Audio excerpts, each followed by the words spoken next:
With every presentation I will commence with the following. Ethics is not there to judge people, but to judge the actions of people, whether they are right or wrong. Ethics tells us what to do, what not to do, and what choices to make. We have to understand choices, actions, and motives. Motives drive choices and actions, and for every action there is always an equal and opposite reaction from those choices. Now, if a motive justifies an action for one, then it justifies the same action for anyone employing that motive, or otherwise one would be inconsistent and incongruent with one's principle. Now we have to differentiate legal and ethical. These terms are not the same. What may be legal may not be necessarily ethical, and in some parts of the world, what may be ethical may not be legal.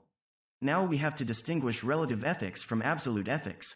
Relative ethics come from man, because these ethics change with place and location. All theories of ethics fall short from absolute ethics of nature, which are based in harmony and coherence. These natural laws can only be discovered and not be created. These ethics never change, with time and location.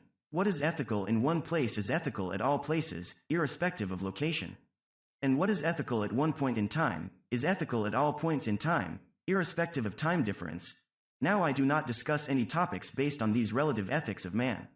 If I do fall under one of these following ethical codes in some instances, then it has been coincidental or that ethics is in agreement with the natural laws. So the topic for today is how to make the right business ethical choice with dismissals in the workplace.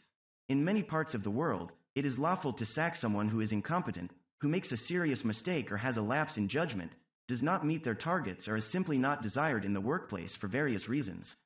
There are many companies that do this, although still operating under the law, and with more leeway in underdeveloped countries, where the boss is king and absolute, and can sack you on the spot.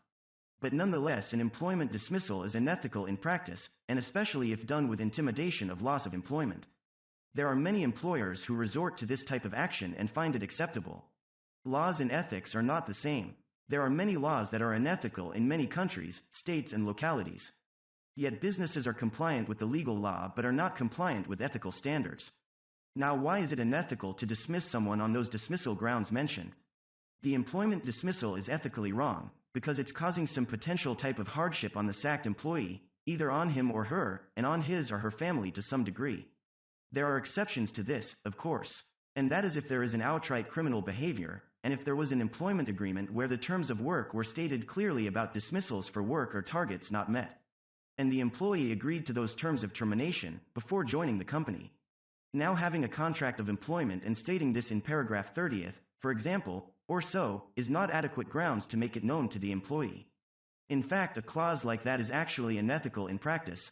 So if both parties agreed to the clause of dismissal and it is brought up in the contract to the employee correctly and he or she agreed and signed it, then any employment dismissal is ethical and morally right, under those grounds. Another issue is that many employers intimidate their employees with loss of their jobs if they screw up or don't meet their targets. This is ethically wrong conduct and should not be tolerated, especially by coworkers or employees. In some countries, there are ombudsmen, or there are employment acts or laws that prevent this sort of behavior in the workplace. Now, what would you do if you saw your coworker being dismissed in the workplace for any of the reasons mentioned, except on the grounds of criminal behavior? Would you keep quiet, do nothing, or would you say nothing? Most people would just say nothing to their employer about this type of behavior, and think that either it's none of their business or that probably the coworker deserved it somehow. But most people would be fearful to speak up in the first place. But doing nothing in itself is actually ethically wrong conduct to see someone being dismissed under unethical conditions and not say anything for the dismissed employee. Why? Because it not only affects the actual coworker being dismissed, but it affects future coworkers being dismissed in the same way, and thus bringing in some degree of future hardship on other coworkers too. In a cohesive society, if everyone would use this practice of remaining silent in the workplace, it makes everyone dependent on the business or the employer using any form of dismissal and intimidation to coerce employees. The business having this sort of power with employees is always misused to various degrees to the detriment of workers and their families.